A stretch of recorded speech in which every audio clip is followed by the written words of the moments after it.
डोक्यात फरशी टाकून मित्रानेच मित्राचा खून केल्याची धक्कादायक घटना कामटवाडे परिसरात घडली. घटनेनंतर परिसरात खळबळ उडाली.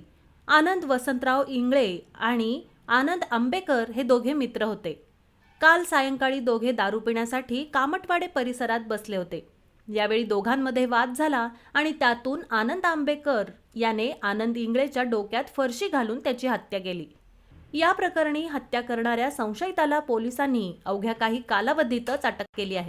याबाबत मिळालेली अधिक माहिती अशी की नाशिकच्या सिडको परिसरात कामटवाडा परिसरात राहणारे आनंद इंगळे आणि आनंद आंबेकर हे लहानपणापासूनचे शाळेचे मित्र होते.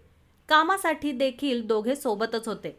काल रात्री दोघेही दारू पिण्यासाठी बसले होते. यावेळी दारूच्या नशेत आनंद इंगळे याने आनंद आंबेकरच्या बहिणीच्या चारित्र्यावर संशय घेत अपशब्द वापरले. यामुळे दोघांमध्ये जोरदार वाद झाला. या वादाचं रूपांतर हाणामारीत झालं.